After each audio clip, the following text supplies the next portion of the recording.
কিন্তু এদের মধ্যে একটা হাঁসের ছানার চোখ অন্ধ ছিল। এই অন্ধ হাঁসের ছানাটি ছিল সবচেয়ে ছোট। হায় হায় হায় হায়, গেল রে গেল, আমার বিশাল সর্বনাশ হয়ে গেল। শেষে গেলে একটা অন্ধ হাঁসের ছানা জন্ম নিল। হায় হায় হায় হায়। কি বলছো গিন্নি, একটা হাঁসের ছানা কানা হয়েছে? কি আর করার, সবই আমাদের কপাল। মাবুদ যা করে আমাদের ভালোর জন্যই করে। এরপর থেকে চাষির ভালো 4টি ছানার সাথে অন্ধ হাঁসের ছানাটিও বড় হতে থাকে। এদিকে চাষি আর চাষির বউ পরম আদর যত্নে হাঁসের ছানাগুলোর খাবার দিতে থাকে। সব ছানারা ভালোভাবে খাওয়া দাওয়া করতে পারলেও অন্ধ হাঁসের ছানাটি খাবার খেতে পারত না। তাকে চাষির বউ সব সময় খাইয়ে দিত।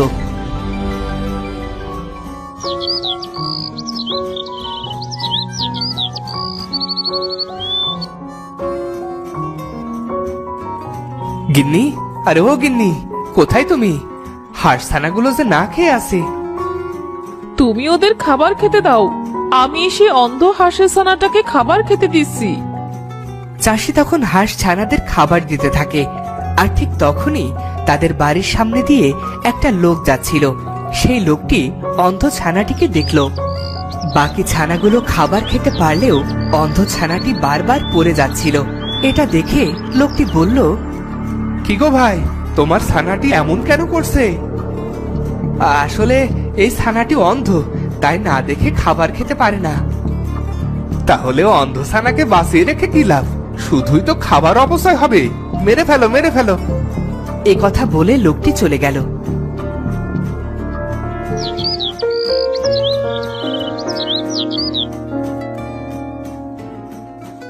কি গো কালু, বাড়ি আসো নাকি?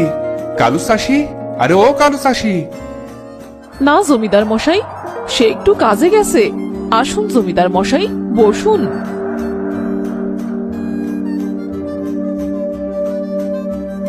হাঁসকে খাবার খাওয়াচ্ছ দেখছিলাম। আমার বাড়িতে আবার শহর থেকে মেহমান এসেছে, তাই তোমার বাড়িতে হাঁস কেনার জন্য এলাম। ঠিক আছে জমিদার মশাই, আমি কয়েকটি হাঁস আপনার বাড়িতে দিয়ে আসবে নে। তা না হয় দিয়ে এসো, তবে এই অন্ধ হাঁস ছানা আবার নিয়ে এসো না। আমি কিন্তু এই ছানা কিনবো না। না জমিদার মশাই, আপনাকে অন্ধ হাঁস দিব না তো। তোমার বাড়ির হাঁস তো সব আমিই কিনি, তবে এই অন্ধ হাঁস তো আর আমি কিনবো না। তো এটাকে বাঁচিয়ে রেখে কি লাভ? খাইয়ে দাইয়ে শুধু শুধু পয়সা খরচ। সমস্যা নেই জমিদার মশাই, এটাকে আমি কখনো বিক্রি করব না। এটাকে আমি আমার সন্তানের মতো মনে করি। হ্যাঁ হ্যাঁ, তাছাড়া এই হাঁস ছানা নিয়ে আর তো কোনো কাজ দেখতে পাচ্ছি না। কালু চাষির তো আর কোনো সন্তান নেই, এই অন্ধ হাঁস মুরগি ওর সন্তান। এই কথা বলে জমিদার মশাই তখন কালুর বাড়ি থেকে চলে যায়। জমিদার মশাইয়ের কথা শুনে কালু চাষির স্ত্রী খুব কষ্ট পায় আর কাঁদতে কাঁদতে বলে, সে যাই বলুক, তুই আমারই সন্তান। আমি তোকে অনেক ভালোবাসি। চল চল, তোকে পুকুরের পানিতে নিয়ে যাই। এরপরে চাষির বউ অন্ধ হাঁসের ছানাকে নিয়ে পুকুরের দিকে যেতে থাকে।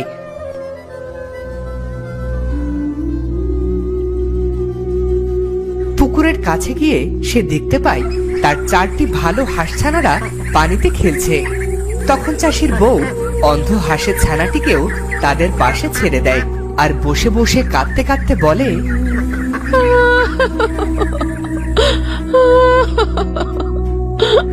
কেন সে খোদা তোকে অন্ধ করে পাঠালো? কি গো গিন্নি, হঠাৎ কি হলো তোমার? এই পুকুর পাড়ে বসে কান্না করছো কেন? এরপর চাষিকে তার বউ সব কথা খুলে বলল। সব শুনে চাষি বলল, লোকে কি বলে তাতে আমাদের কান না দেওয়াই ভালো। এরা যখন যেটাকে ভালো মনে করবে তখন সেটাকে ভালো বলবে, আবার একটু পর সেটাকেই খারাপ বলতে দ্বিধা করবে না। তাই এদের কথা শুনে লাভ কি? তুমি ঠিক কথাই বলেছো। চলো ঘরে গিয়ে তোমাকে খাবার দেই।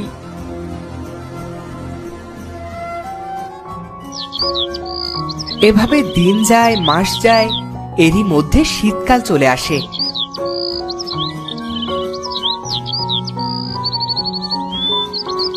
আর শীতে হাঁসের একটা রোগ দেখা দেয়।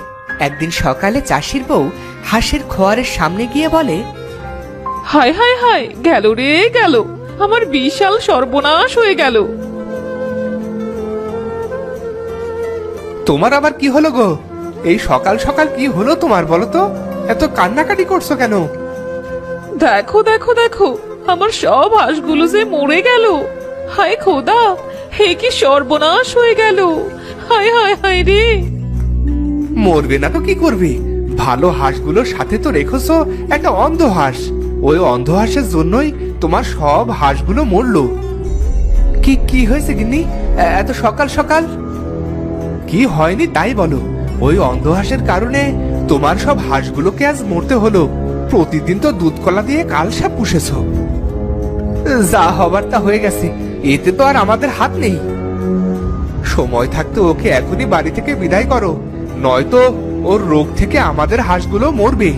তখন কিন্তু আমি জমিদারের কাছে নালিশ করে ক্ষতিপূরণ চাইবো। এসব বলে প্রতিবেশী চলে যায়। তখন কোনো উপায় না দেখে চাষিটা অন্ধ হাঁসকে মেরে ফেলার সিদ্ধান্ত নেয়। গিন্নি তো কখনোই অন্ধ হাঁসটাকে মারতে দেবে না, এর একটা ব্যবস্থা আমাকেই করতে হবে।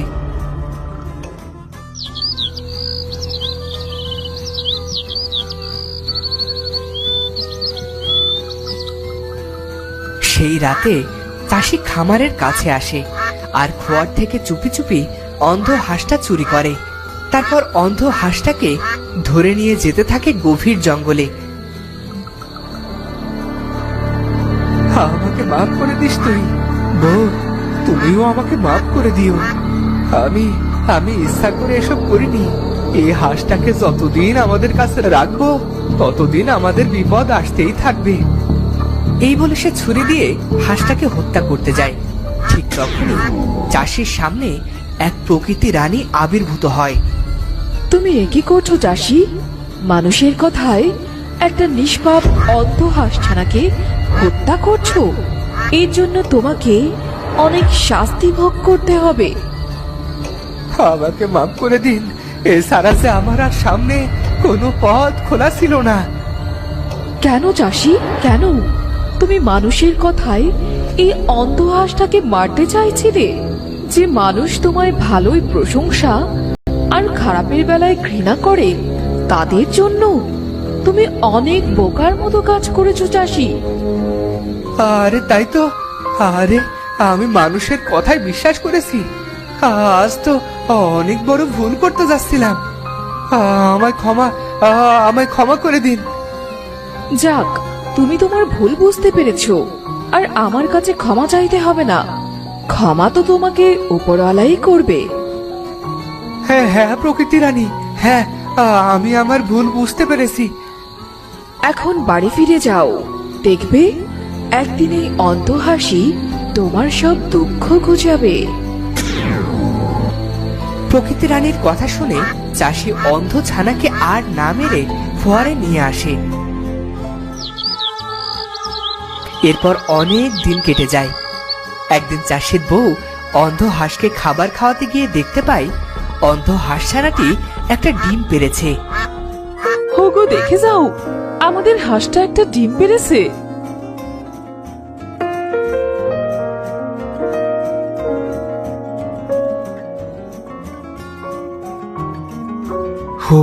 ও গিন্নি, আমি কি দেখছি? আমাকে আমাকে একটা সিমটি কাটো তো গিন্নি, স্বপ্ন দেখছি না তো? আরে এ কি হলো তোমার? কি আবল তাবল বকছো? আবল তাবল বকছি না গো, আবল তাবল বকছি না গিন্নি। এই দেখো, এটা তো সোনার ডিম। আমাদের অন্ধ হাঁস সোনার ডিম দিয়েছে, কি যে খুশি লাগছে। আর যে আমাদের অভাব থাকবে না। আমাদের অন্ধ হাঁসছানা আমাদের ভালোবাসার দাম দিয়েছে গো, ভালোবাসার দাম দিয়েছে। এরপর চাষি আর তার বউয়ের আর কোনো অভাব থাকলো না। এভাবে অন্ধ হাঁসটি প্রতিদিন একটা করে সোনার ডিম দিতে থাকলো। তো বন্ধুরা, ভিডিওটি কেমন লাগলো? যদি ভালো লাগে চ্যানেলটি সাবস্ক্রাইব করে বেল আইকনটি বাজিয়ে দিও। দেখা হচ্ছে পরের ভিডিওতে। ধন্যবাদ।